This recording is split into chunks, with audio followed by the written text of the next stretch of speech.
Good evening, everyone, and welcome to the Falconer Natural History Lectures from the University at Albany's Atmospheric Sciences Research Center. My name is Mark Boharnwa. I am your meeting host this evening. I will review our Zoom protocols, introduce tonight's lecture host, and will moderate the post-lecture question and answer period. Tonight's presentation is Birds and Climate in New York's High Elevation Boreal Forest. This is the second of 4 Falconer lectures in our summer 2021 series. Before we get started, let's review our Zoom protocols. This lecture, all messages sent to the Zoom chat feature and the post-lecture Q&A are being recorded. All participant video and audio has been disabled until the post-lecture Q&A. However, you may submit comments or questions to the chat feature at any time, and we will address those during the post-lecture Q&A period. Please do not use the Zoom raise your hand feature until the post-lecture Q&A session, and raised hands will be addressed in the order they were received. At that time, you will be asked to unmute, and you may also enable your video at that time if you so choose. Please remember that if you're going to ask a question, to make sure your background noise is at a minimum. Before introducing tonight's lecture host, I'll play a brief video from ASRC's director, Dr. Christopher Thorncroft, which will provide a history of the Falconer lectures and a bit about ASRC. One thing I wanted to mention and remind folks of, we will post in the chat feature a link to a Google survey on the Falconer series. We would appreciate it if you visit that link and give us some very valuable feedback as we plan for our future Falconer lecture spring and summer series. So on that note, I'm going to now play the history video for you.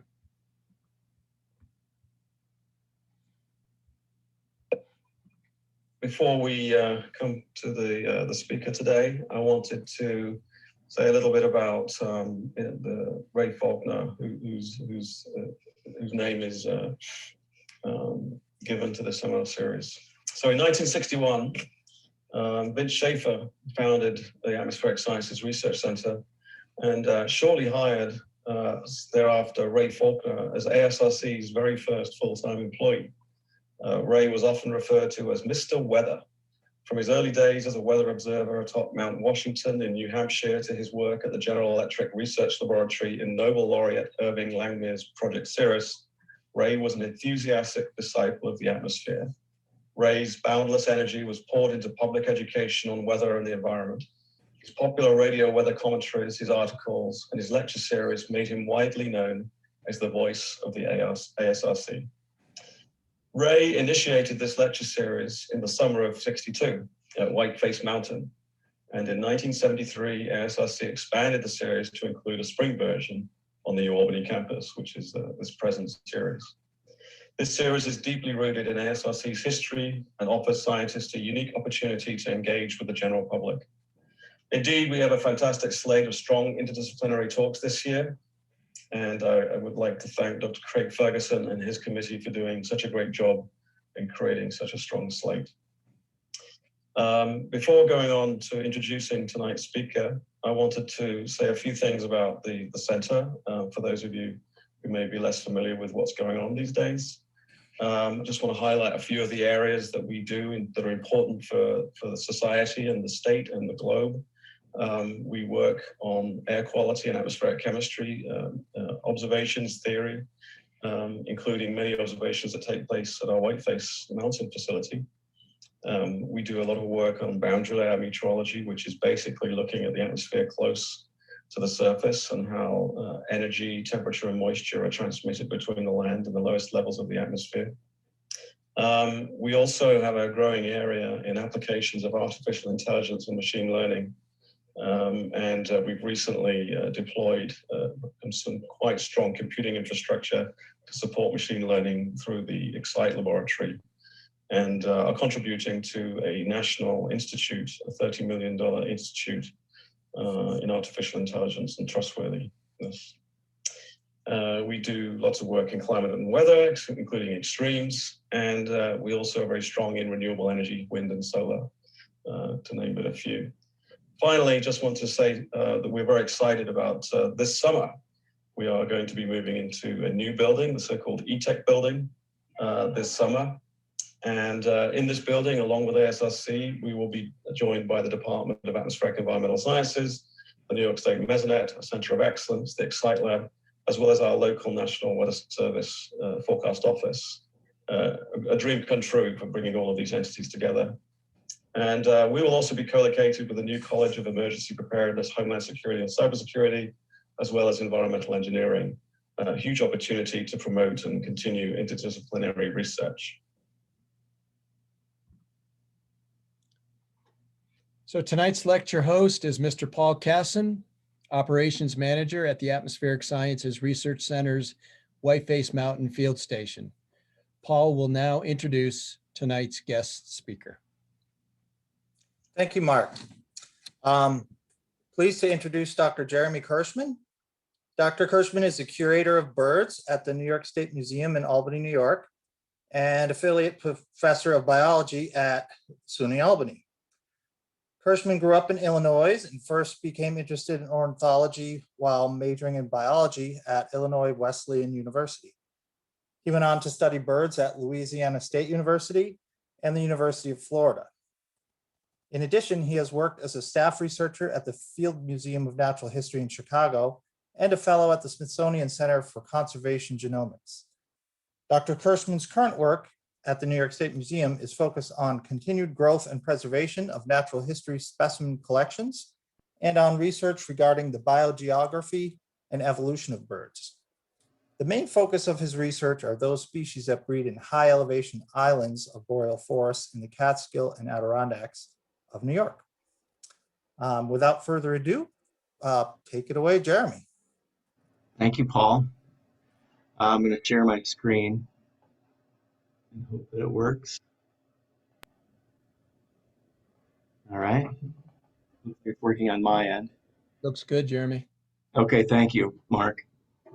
Well, thank you for inviting me to participate in the Falconer Lecture Series this summer. I'm happy to do it. I've been up at Whiteface Mountain in June, working on one of the projects I'm going to tell you about tonight, and I'm planning to head back there next week to wrap that work up. And so it's great to be able to back a little bit to the ASRC community and tell you what I've been up to and what I hope to be up to in the coming years where Whiteface Mountain is concerned. So I'm going to be talking tonight about my interest in birds of the boreal forest. And the boreal forest is the evergreen forest that you find on the top of Whiteface Mountain. And there are a couple of reasons why it's interesting from a climate perspective. One is that glaciers covered this area until recently, and so all the birds that we find there today must have colonized only within the last 9,000 or so years. And the second is that the climate's changing rapidly these days, and it's affecting the bird communities in these mountains. So I'm going to be telling you about two different research projects that I've been working on with SUNY students for the last 10 or so years. And the first one looks at the effect of climate on millennial timescales, and the second project looks at the effect of climate on bird distributions on decade timescales. So let's see if I can advance the next slide. Here we are. So the boreal forest, let's see if I can move myself out of the way. There we go. The boreal forest in this map on the left is the green swath. It's the evergreen forests that stretch from Alaska to the Canadian Maritimes.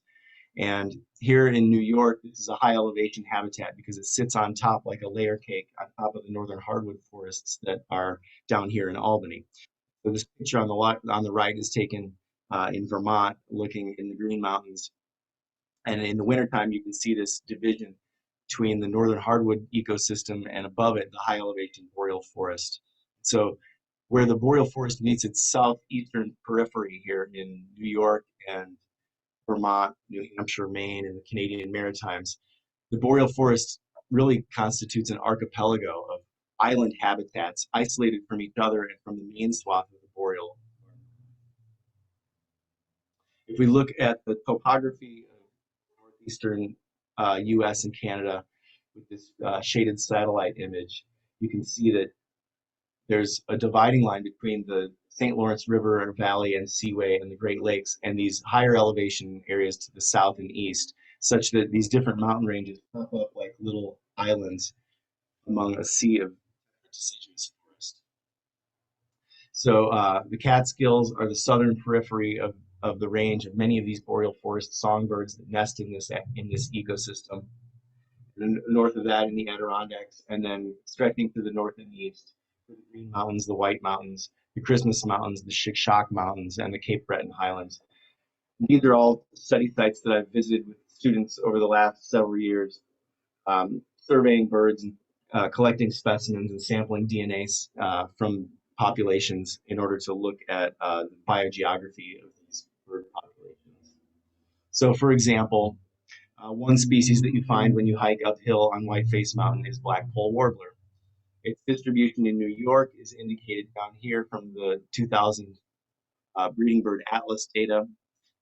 It's only found breeding in the Catskills down here and the Adirondack high peaks.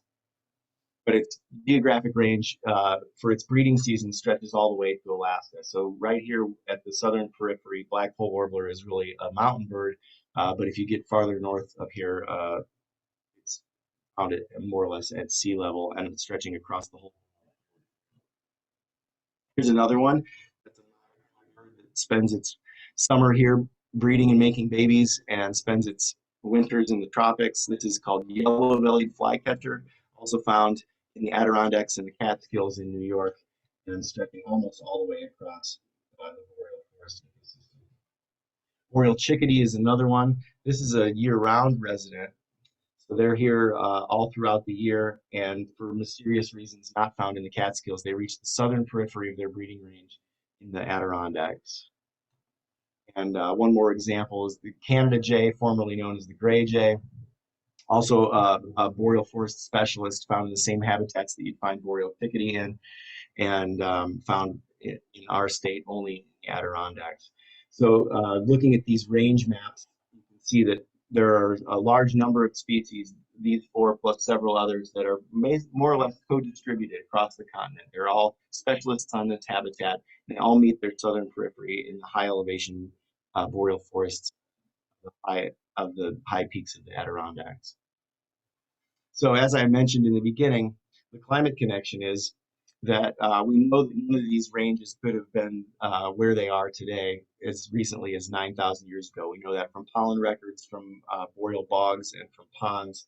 And so on the left here, we have a reconstruction of where the ice sheets were at the last glacial maximum. On the right here, we have a graph of the marine oxygen isotope curve showing peaks and valleys indicating periods of warm at the top and periods of cold at the bottom. And these 6 or so glacial periods are highlighted with these arrows. And the most recent one is what we refer to as the last glacial maximum. This was the Wisconsin glacial epoch.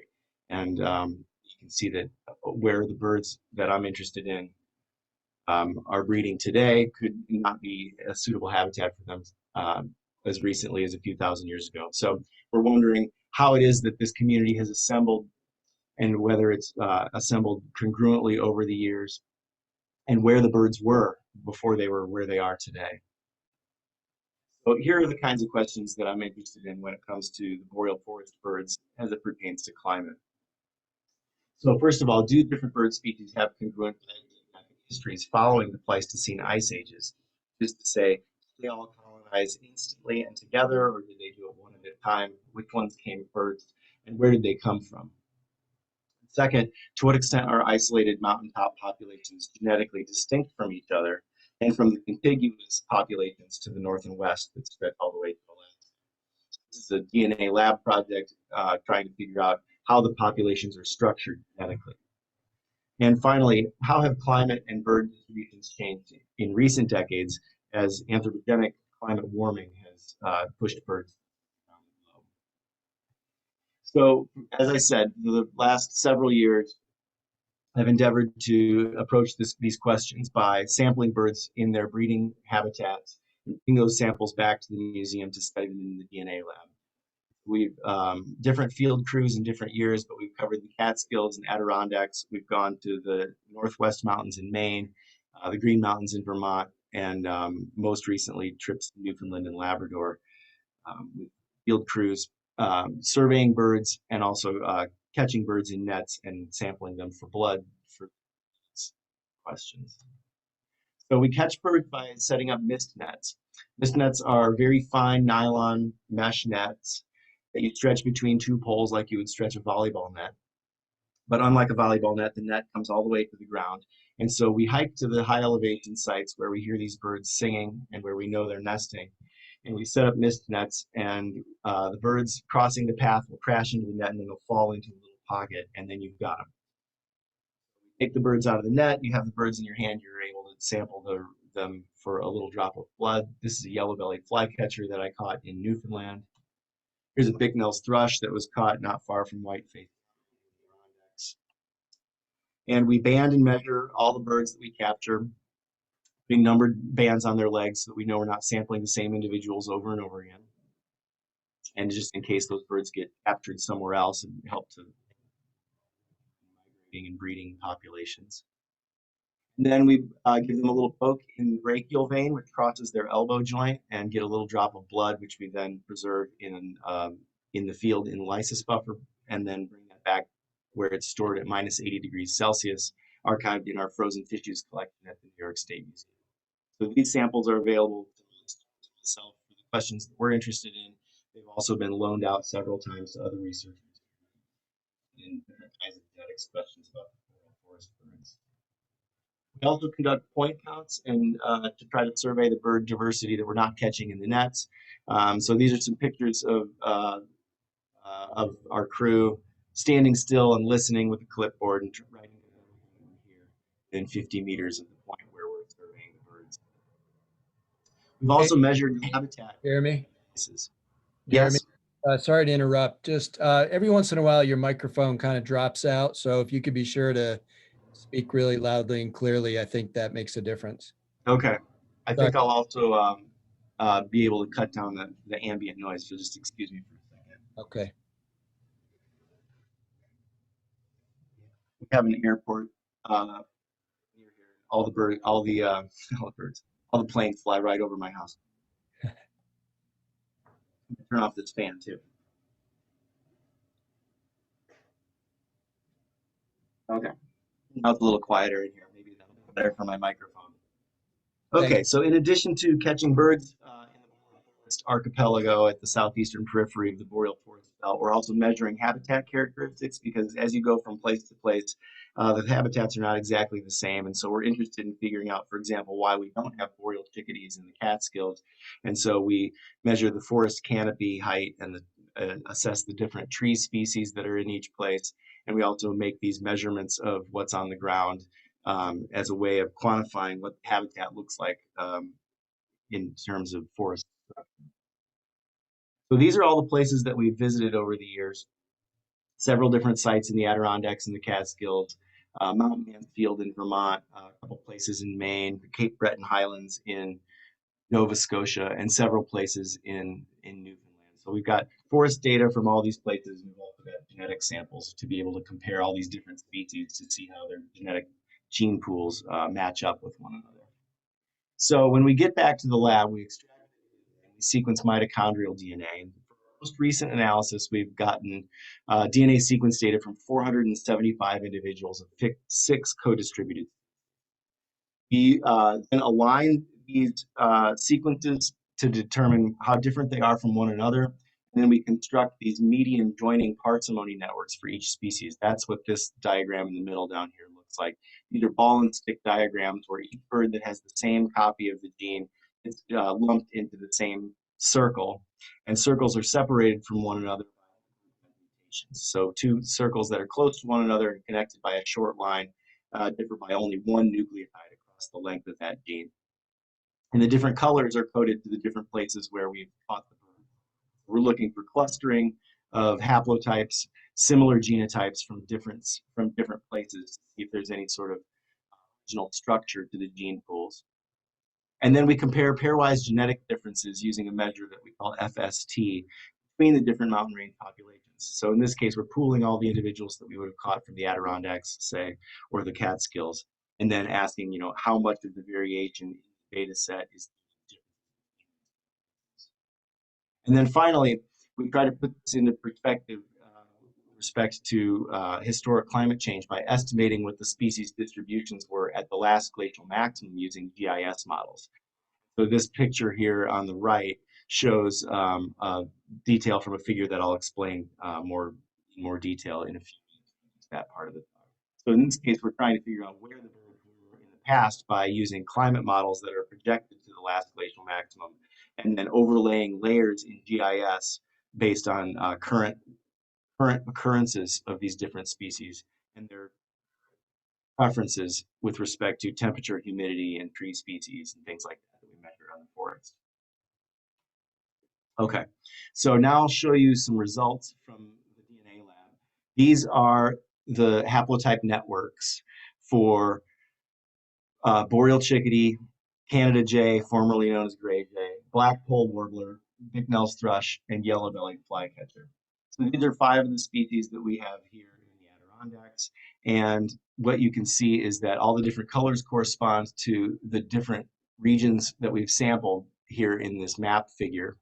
And then there are different shades of gray going all the way from the east of the Boreal forests all the way up into Alaska. So what we'd be looking for here are similarities among the different species to see how congruent their gene pools are. And what you can see is that there's a wide variety of different structures. So for example, black-polled warbler, almost all the birds you catch have this one genotype, and it doesn't really matter where the birds were captured. All the different colors occur within this one circle, and all the other birds are only 1 or 2 nucleotides different from that central circle. So there's not much geographic, I would say there's no geographic structure in black-polled warbler gene pools with respect to the different at the southern periphery of the Boreal. Now, if you compare that to right, yellow-bellied flycatcher and Canada jay, what you see is that almost every bird you catch is different, but also there's not a lot of clustering by geography. The only exception to that is the slight clustering of purple colors together in this part of the haplotype network from the Canada jays that are found. So we see a little bit of population, nothing at all in all the other species, but a wide variety of different shapes and haplotype structures differing among species in our sample. Here are the pairwise comparisons. So in these 4 graphs, I'm showing you genetic distance versus geographic distance. On the x-axis, we have the pairwise FST, which is a measure of how different 2 sequences are from one another. And then on the x-axis along here, we have the geographic distance in kilometers, how far apart those birds were sampled. And so the squares represent samples, pairwise comparisons where you're comparing one population to a population from Newfoundland. So we wanted specifically to look at the difference between Newfoundland and the other mainland populations by highlighting those with a difference in shape. So that's squares versus circles. And in terms of the colors, if you see a black square or circle, 2 individuals being compared, they're both in a peripheral isolate. So that would be, for example, Adirondacks to Catskills or Adirondacks to Newfoundland. With the gray, then it's a comparison of a peripheral population to a mainland central population. And if it's a white circle or square, it's 2 continental contiguous populations being compared to. So you can see here, mirroring what we find when we look at the haplotype networks, the diversity of patterns among different species. So for example, yellow-bellied flycatcher, which is this graph right here, there's almost no pairwise differences. Everything is very close to one another. There's no large FSTs. All of them are clustered right around 0. And it doesn't matter if you're a peripheral isolate or a contiguous, or if you're in Newfoundland, all of them have more or less a 0 FST. Black-polled warbler and Canada jay, on the other hand, have much deeper divergences, much different genetic differences, and 2 different patterns, because the Canada jay is showing differences among individuals that are in Newfoundland, whereas the black-polled warbler is showing that peripheral isolates have the highest genetic distinctness. Hey, Jeremy. Yeah. My apologies again. We're experiencing kind of this in and out with your microphone. It seems like sometimes it's very clear and then it fades and we can barely hear you and then you come back again. Oh man, I'm sorry. I'm not sure why that is. Okay. All right. Well, we just wanted to make sure there was nothing happening, like maybe you inadvertently covering the microphone with your hand on No, the. I don't think so. I'm at a desktop, microphone's in the screen, so I'm not sure what that is. All right. I thought maybe it was the ambient noise. Okay. All right. Well, let's see how it goes. Keep going. Okay. Okay. So to wrap up this section about the deep history, we did the what's called habitat niche modeling, where we projected where these birds would have been at the last glacial maximum. So A through F at the top are the different species that we constructed these distribution models for. And then at the bottom, we've overlapped all of them and color coded them so you can see the regions where we think all of them might have been. And so mirroring what we find in the genetics lab, we see a diversity of distributions in terms of where we think these birds might have lived 12,000 to 1,000 years ago. And so some of them would have been pushed just to the bottom of the ice sheets, like gray cheek thrush and Canada jay. Others might have been pushed into coastal areas, including the Grand Banks, which is now submerged off the coast of the east of Newfoundland, like Bicknell's thrush. And so there are some commonalities, like here in the western, Midwestern United States, and up here in the Grand Banks, and along what is today the east coast of North America. But in general, we think that there's an idiosyncratic response to climate change on these millennial timescales, such that some species have colonized before others, species have colonized from different regions than others, and that today this community that we think of as the boreal forest community of the Adirondacks is actually sort of an assemblage of species that have come together idiosyncratically over the last several thousand years. Okay, so now I'm going to shift gears and talk about climate change affecting bird distributions on much more recent time scales. This is a project that's more on the ecological time scale than evolutionary time scale, and involves surveys of birds along the road up Whiteface Mountain. So this study was motivated by my knowledge of this paper by Ken Abel and Barry Noon, which was published in 1976. So Abel and Noon were a professor and student team from SUNY Albany. Ken Abel was in the Department of Biology, and Barry Noon got his Ph.D. there under Abel's guidance. And they were both really good birders and interested in ecology of birds along elevational gradients in the northeastern U.S. And so they surveyed birds along the paths up Whiteface Mountain and Mount Mansfield and Camel Hump and Nipple Top, the Adirondacks and in the Green Mountains, and they wrote this paper about avian community structure along elevational gradients. And what they found was interesting from a community ecology standpoint, but they never really said in this paper exactly what they found where.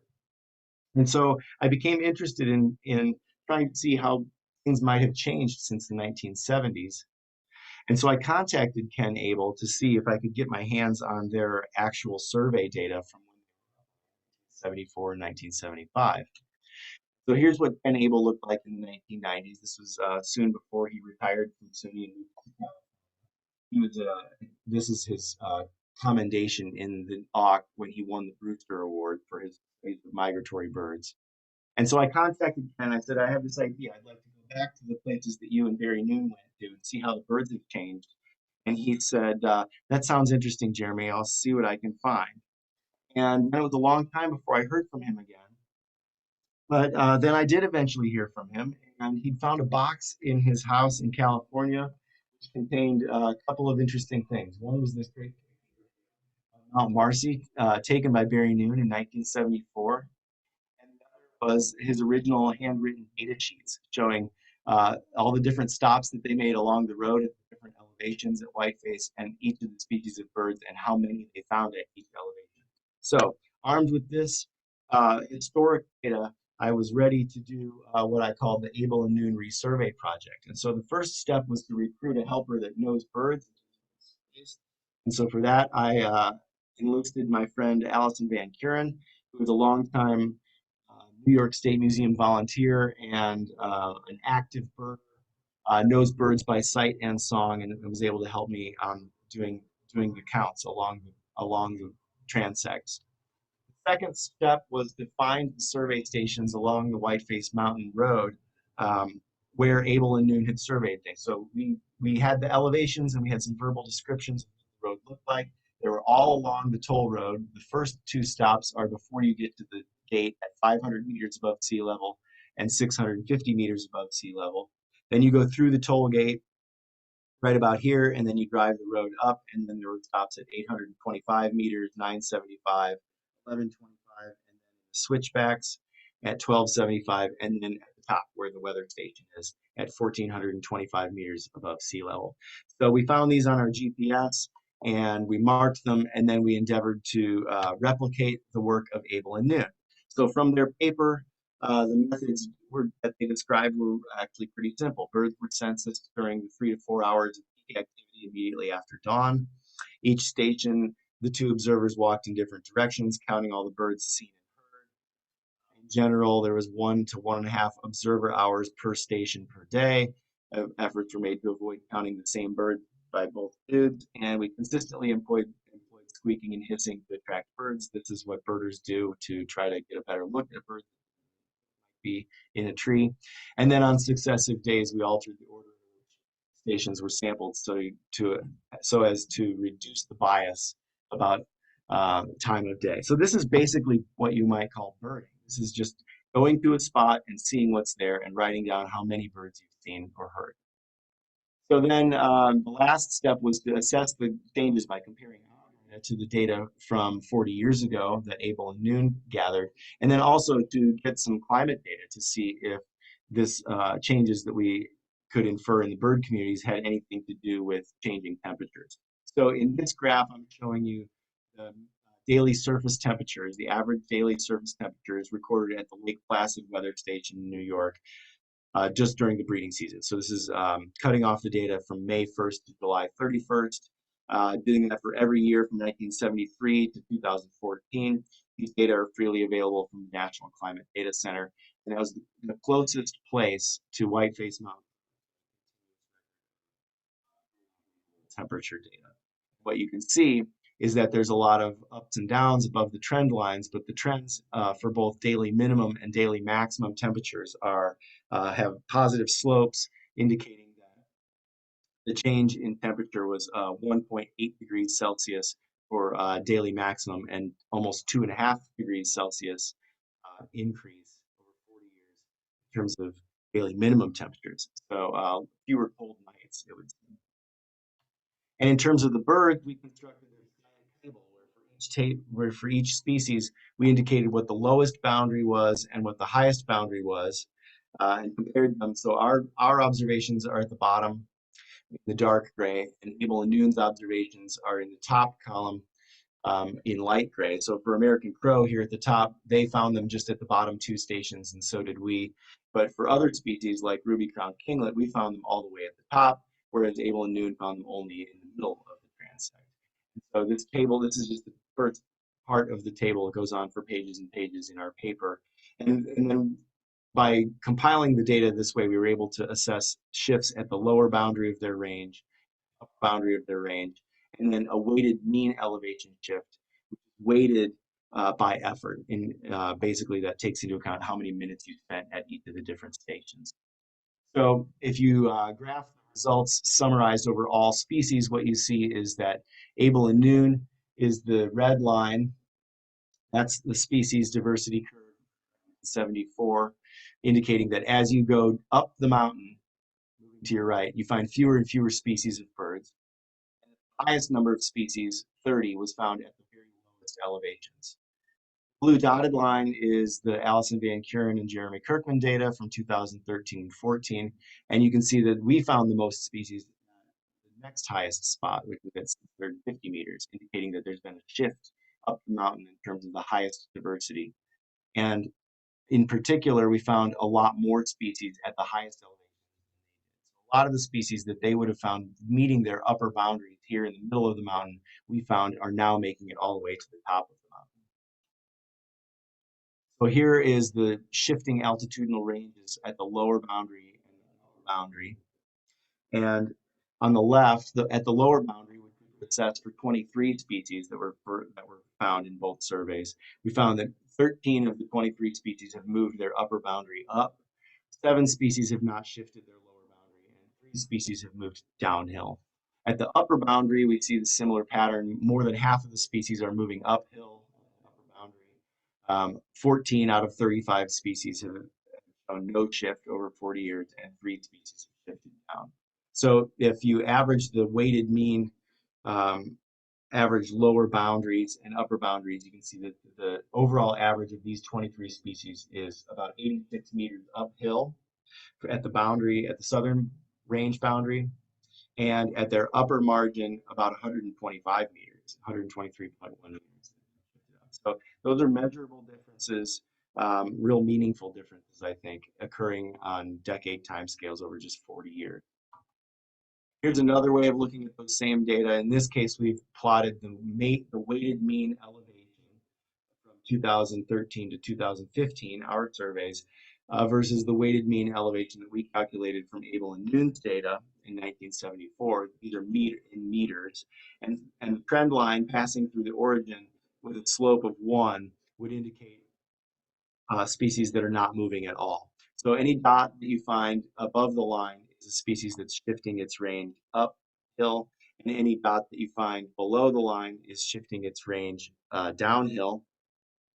And what you can see is that there's a little bit of scatter in the data, and some species are moving up and some species are moving down, but the majority of the species are moving uphill. And so the preponderance of these data's evidence indicates that birds are moving uphill on decade timescales, perhaps in response to the warming climate that we've also documented. So we published these results in a paper that was in the Wilson Journal of Ornithology in 2017. And then I proceeded to not think about it for a few years, but I've always considered this to be an explicit publication of the data that we and other scientists can use as a baseline, not only to look backwards in time and see how things have changed since the 1970s, but as a basis for future surveys. And so as long as I'm still able to do this kind of work, I'm going to endeavor to continue doing these surveys at intervals of, say, 5 to 10 years to see how things are continuing to change. And so along those lines, I returned to Whiteface Mountain in June of this year after hoping to have done this last year. It would have been 5 years after our last survey. And but because of the pandemic, I wasn't able to do fieldwork last summer.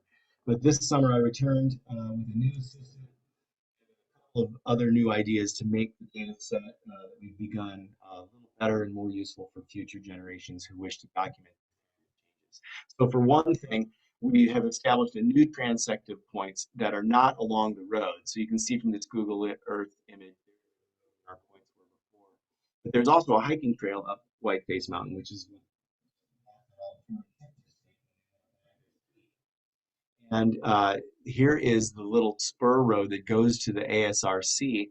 And so you can park your car right here and very quickly get to a 650-meter place along that path. And without much walking, you can get down to 500 meters right here. And then you can get back in your car and you can drive up to the top and then hike the path down. And so you don't even have to hike uphill. You can do most of this work just by driving to the top and hiking your way back down. And so the idea here is that we'll conduct the same kinds of point counts that we've done along the road on this trail, thereby eliminating any bias that might be surveys were conducted along the roadside, and also just doubling the number.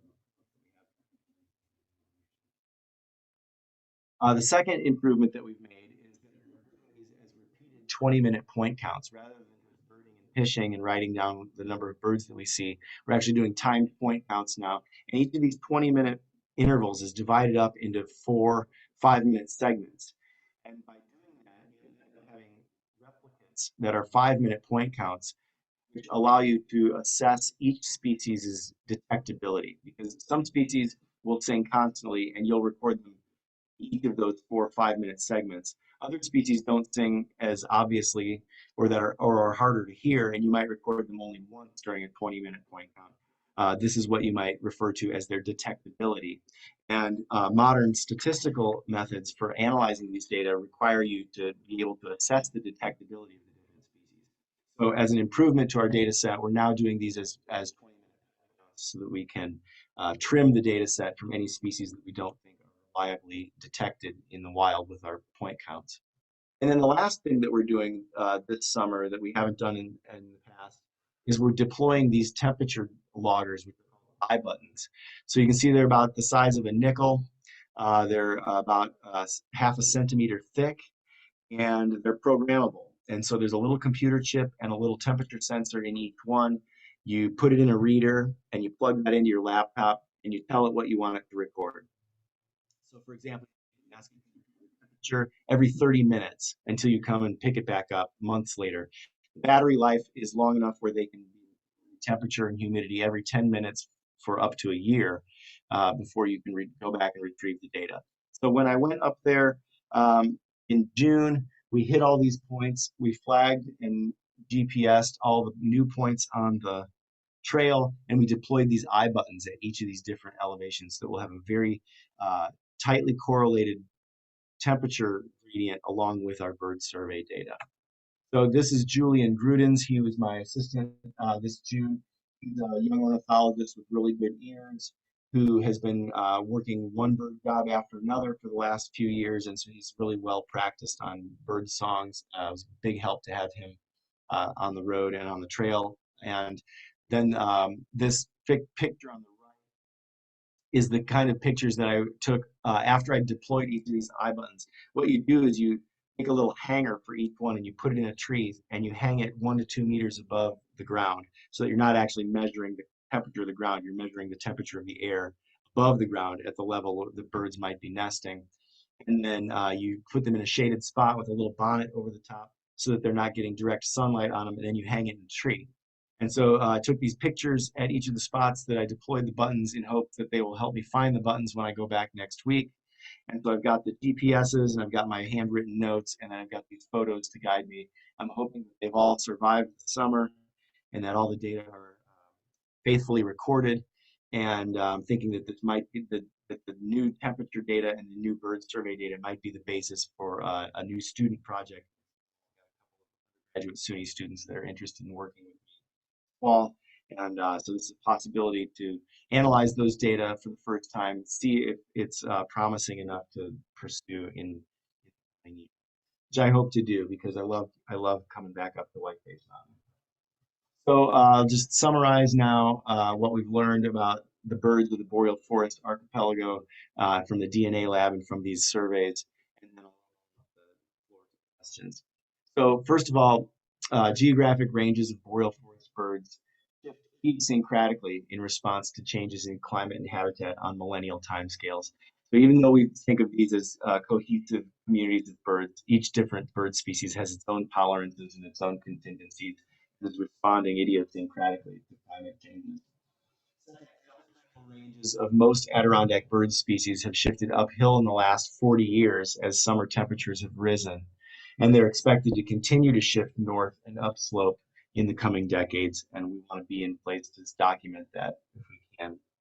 And last, documenting bird abundance and temperature in greater detail will hopefully improve our ability to document these changes on Whiteface Mountain. So thank you for tuning in tonight. I want to thank the Atmospheric Sciences Research Center for supporting this work by giving me access to the toll road. It's great to be able to drive up to the top of the mountain and not have to pay the toll, and also to be up there well before the road opens so that we can survey the birds at dawn at all these different elevations, and also the New York State Museum for supporting this research and for supporting with that, I'll turn it back over to Paul and Mark, who can moderate the Q&A session. Great, Jeremy. Thank you. Very interesting talk. We did have a few more dropouts, which was unfortunate because you were talking about some really interesting and cool things, but hopefully we caught enough where we can get some interesting questions for you. So with that, I'll open the floor to anyone who wants to put a question in the chat. And looks like we have our first one here from Craig Ferguson. In comparing the 1976 and 1996, he's not sure about that 96 date survey, can you make any conclusions about the relative health of the bird species? Well, no, not really, not from our data set. I think in order to assess the health of the different populations, you'd want to take a more regional approach, and you'd want to really survey birds with abundances. And so there's nothing that we really are able to say about how abundant birds are across the Adirondacks. We do have that weighted mean abundance showing what along our transect where the heart of their range is. So you can see that some species have their highest abundances at the top of the mountain, whereas other species have their highest relative abundances sort of in the mid elevations. But really, it would be hard to try to make any assessment about population trends from just from those two data points, those two and without really good abundance data. So one thing that we can say though is that there haven't been any species level extinctions. There's nothing that has been lost between the 1970s and the current era. There are some species that we found Abel and Noon did not detect. We think that those are primarily low elevation bird species that have moved up into the mountains. And so it's just a continuation of that trend of birds moving uphill. So for example, we found chipping sparrows and common yellow throats, things and song sparrows, things that they did not find in the 1970s out of those two lowest spots along the toll road. No, I don't really think that it's good to sort of to use these kinds of comparisons to talk about species health or population. Great, thank you, Jeremy. I'll make a comment that Philip Falconer actually mentioned in the chat directly to me. We have a great data set of temperature data here on the mountain, both at the Marble Mountain facility and from the summit. Mm-hmm. So if there's any value in that, using some of that data to correlate with some of your data, it might be worth looking into at some point. Yeah, I've thought about that. When we were putting together the paper in 2016, we looked for sources of those data, and they're really only available upon request. And also, it requires a lot of filtering and sorting and things like that. And so we opted to go with the Lake Placid data. But I do think that as my association with the ASRC has continued, I've sort of a couple of people have mentioned to me that those data do exist, and that if I want them, we can go about requesting them. And since I have a sort of a quasi affiliation with SUNY Albany, at least, that I might be eligible to gain access to those data without having. So I am interested in pursuing that as a future project. Great. Have another comment question here from Ron Stewart. A correction to my notes, please. I have a gray jay and a Canada jay. Are they the same? And the second question after that, have you been able to use any of the ASRC data for the past 50 years? So you already answered that. So the first question. Yes. So to answer the first question, Ron, yes, the gray jay and the Canada jay are the same thing. So it used to be called gray jay, and recently a common name was changed, mostly at the lobbying of some Canadian ornithologists. Great. Yeah. And another one from Kristen Poinar. Which species, if any, do you anticipate getting pushed off the top of the mountain? All elevations too warm for. Right. Well, there are about a dozen species that occur at the top. And of those, a small subset of them really only occur at the top. And those I would say are black-polled warbler and bignell thrush. So those are really the most high elevation specialists here in New York. And both of them are found in the Catskills and the Adirondacks and nowhere farther south. So other things like that you find at the top, like white-throated sparrow, dark-eyed junco, yellow-bellied flycatcher, they're actually found farther south than New York, and they're found farther down the mountain than just at the top. So those would be ones that we wouldn't worry about so much. But I would say the ones to really keep an eye on in the coming decades are black-polled warbler and Bicknell's thrush. Bicknell's thrush is actually a much bigger conservation concern because it truly is a high elevation specialist, which does not occur all the way to Alaska, unlike black-polled warbler. So as things continue to warm up, we might lose our black-polled warblers here in New York. We probably won't lose black-polled warblers from the earth because there's plenty of habitat for them to the north of us. But that remains to be seen with respect to Bicknell's thrush. So Bicknell's thrush probably won't spread out across the Canadian boreal belt because it's replaced up there by a closely related species known as gray-cheeked thrush. And so we think that if it gets pinched off the tops of the mountains down here, that it might become globally extinct. So that's sort of the one to look out for in the coming decades. Right now, it looks like Bicknell's thrush populations are doing okay in the Adirondacks. There's some indication from other studies in the Catskills is declining. Might be a harbinger for other more northern mountain range populations of Bicknell's thrush. So that's one to keep.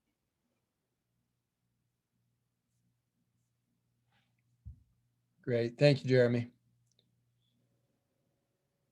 Anyone else at this point for questions or comments? Just going back through to make sure I haven't missed anything.